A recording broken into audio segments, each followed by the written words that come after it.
sedikit, yaitu di sini ada Kerajaan Sunda Pajajaran. Kerajaan Sunda Pajajaran ya sahabat. Nah, di sini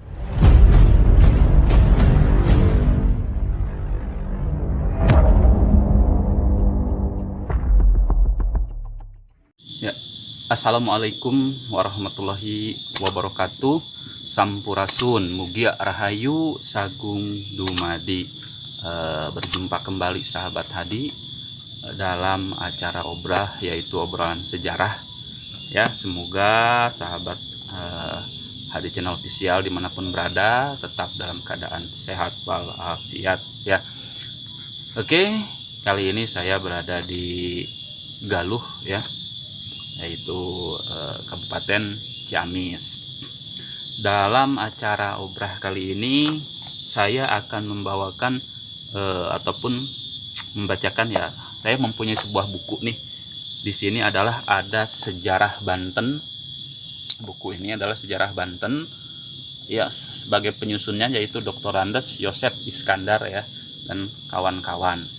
Nah, sejarah Banten di sini ini cetakan tahun 2001 ya. Cetakan tahun 2001. Dari di sini dari masa Nirkela ataupun prasejarah, sahabat bisa ini kan hingga akhir masa kejayaan Kesultanan Banten, yaitu abad ke-17 ya. Nah, yang menjadi utama obrah kita ataupun obrolan sejarah kita kali ini, di sini di bagian keempat saya sedikit, yaitu di sini ada Kerajaan Sunda Pajajaran. Kerajaan Sunda Pajajaran ya sahabat. Nah, di sini mari kita ulas ataupun saya bacakan kembali Kerajaan Sunda Pajajaran dengan versi sejarah Banten ataupun di buku sejarah Banten ini seperti apa. Nah, mungkin sahabat Hadi dimanapun berada, Kerajaan Sunda Pajajaran sudah tidak asing lagi, yaitu dua kerajaan ya kan. Sebetulnya di sini Kerajaan Sunda Galuh ya sebetulnya. Nah, maksudnya Sunda Pajajaran, yang maksudnya Pajajaran ini gabungan antara Sunda, Kerajaan Sunda dan Kerajaan Galuh seperti itu. Oke, di sini bagian-bagian yang intinya saja mungkin saya sedikit bacakan sesuai dengan ada yang di buku sini, yaitu untuk diketahui secara objektifnya sebagai pembanding. Di sini melihat naskah-naskah, yaitu diantaranya Keropak 406 ya, atau Carita Parahyangan, atau Pustaka Raja I Bumi Nusantara Parwa 2 Sarga 2 ya.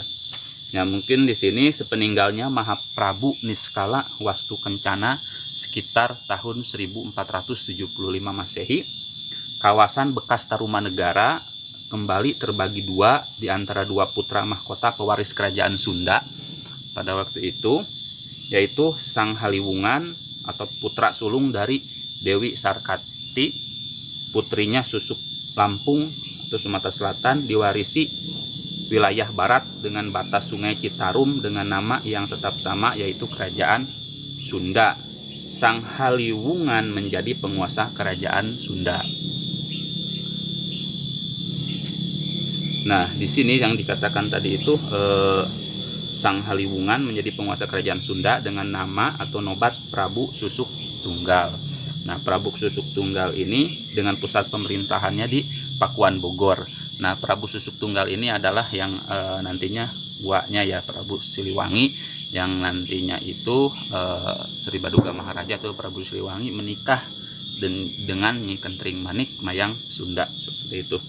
Anak daripada Prabu Susuk Tunggal, dengan pusat pemerintahannya di kota Pakuan, ataupun tadi Prabu Susuk Tunggal tersebut sebelumnya. Dari sejak tahun 1382 Masehi, Sang Haliwungan sempat dipercaya oleh ayahnya menjadi Prabu Anom atau Raja Muda atau Yuwaraja sebagai pemegang tahta perwalian Kerajaan Sunda.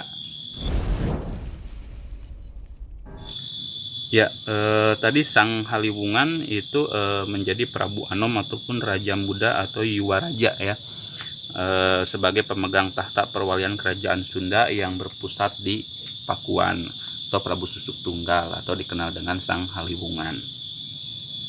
Dalam Keropak 406 Carita Parahyangan tokoh Sang Haliwungan tertulis inya Sang Susuk Tunggal nu munar na Pakuan rejeng Sang Hyang Haluwesi nu nyauran Sang Hyang Rancamaya. Dialah Sang Susuk Tunggal yang merenovasi atau memperindah kota Pakuan dan memperteguh dua tempat suci, Sang Hyang Haluwesi dan Sang Hyang Rancamaya.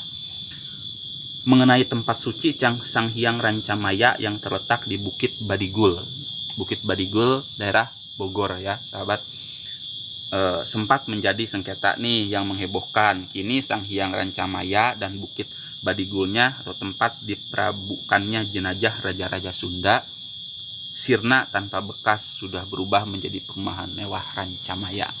Jadi di Rancamaya ini dahulunya menjadi sebuah tempat yang sangat sakral ya sahabat, menurut versi daripada buku sejarah Banten ini ya. Lalu selanjutnya Sang Susuk Tunggal iana nu nyieunkeun palangka Sriman Sri Wacana nu mikadatuan Sri Bima Punta Narayana Madura Suradipati. Sang Susuk Tunggal yang membuat singgasana Sriman Sri Wacana dan tinggal di Keraton Sri Bima Punta Narayana Madura Suradipati. Lokasi bekas keraton tersebut kini sudah menjadi bangunan permanen berupa villa warisan almarhum Bung Karno ya. Warisan almarhum Bung Karno Presiden RI pertama dengan nama Ing Puri Bima Sakti. Nah, kawekasan Sang Susuk Tunggal pawatana lemah suksi lemah hadi mangka permana raja utama lawasnya ratu 100 tahun.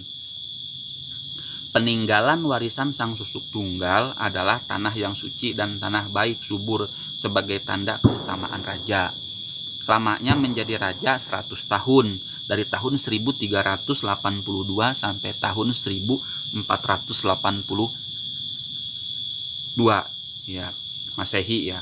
Kemudian Sang Ringrat Kencana putra sulung Dewi Mayangsari putrinya Mangkubumi Bunusora Suradipati diwarisi wilayah timur dengan batas Sungai Citarum dengan nama Kerajaan Galuh gitu. Sang Ningrat Kancana menjadi penguasa Kerajaan Galuh dengan nama nobat Prabu Dewa Niskala. Nah, Prabu Dewa Niskala nih. Prabu Dewa Niskala itu yang berada di Kerajaan Galuh. Nah, kerajaan Sunda itu yang berada tadi di Bogor yaitu Sang Haliwungan ataupun Prabu Susuk Tunggal. Nah, dengan nama Kerajaan Galuh, Sang Ringrat Kencana menjadi penguasaan Kerajaan Galuh dengan nobat tadi Prabu Dewa Niskala. Dengan pusat pemerintahannya di kota Kawali ataupun Ciamis. Nah, Kawali menjadi sebuah pusat pemerintahan dan kota ya di wilayah Ciamis, Kabupaten Ciamis. Nah, dalam Keropak 406 Carita Parahyangan tokoh Sang Ringrat Kancana tercatat sebagai pengganti Sang Mahaprabu Resi Niskala Wastu Kancana. Ia adalah tohaan di Galuh. Inya nu surup diguna 3 lawasnya ratu 7 tahun kena salah tuang bogoh ka estri larangan ti kaluaran.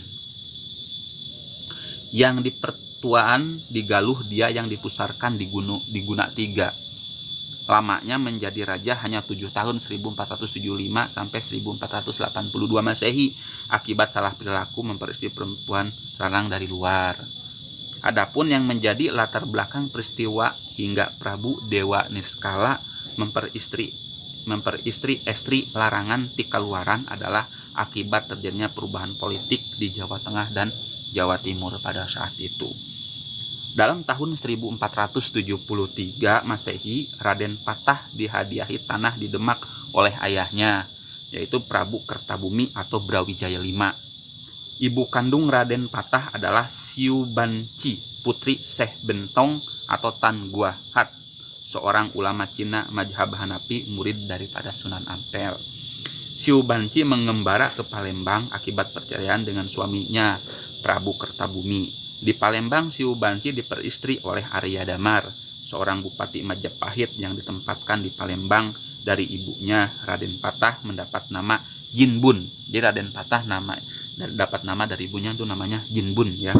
Dari ayah tirinya Arya Damar alias Arya Dilah diberi nama Raden Praba, sedangkan nama Patah atau Al Patah diterima kemudian dari Sunan Ampel sebagai guru dan juga mertuanya. Seperti itu. Ya, jadi mungkin ini sedikit cerita kita ini antara kerajaan Sunda atau Sunda Pajajaran gitu kan. Yang tadi dibilang bahwa Sang Haliwungan, Prabu Dewa Niskala itu kan adik kakak ya gitu kan, karena ayahnya adalah Prabu Niskala Wastukancana. Akhirnya Sang Haliwungan menempati kerajaan Sunda di wilayah Bogor, Dewa Niskala di wilayah Kawali Kabupaten Ciamis. Oke sahabat, mungkin nanti kita akan sambung kembali untuk selanjutnya di dalam bagian keempat kerajaan Sunda Pajajaran. Salah satunya mungkin ada salah satu sejarah-sejarah yang bisa kita gali selanjutnya. Mungkin ada perbaikan ataupun mungkin ada masukan-masukan dari sahabat, silahkan kita berbagi di sini. Kita di sini tidak bukan untuk ataupun saya sendiri tidak untuk menggurui, justru saya istilah kata sekarang di sini membacakan sesuai dengan versi daripada Kerajaan Sunda Galuh dengan buku Sejarah Banten ya, yang terbit tahun 2021 oleh penyusunnya oleh Dr. Joseph Iskandar dan kawan-kawan. Terima kasih, mohon maaf jika memang ada kekurangan. Jangan lupa like, komen, dan subscribe-nya. Sejarah harus tetap ada, sejarah harus tetap lestari. Sampaikan ini kepada para penerus-penerus kita sehingga sejarah akan tetap dikenang sebagai tauladan-tauladan yang baik untuk masa-masa yang akan datang para penerus-penerus kita. Wassalam, sampurasun.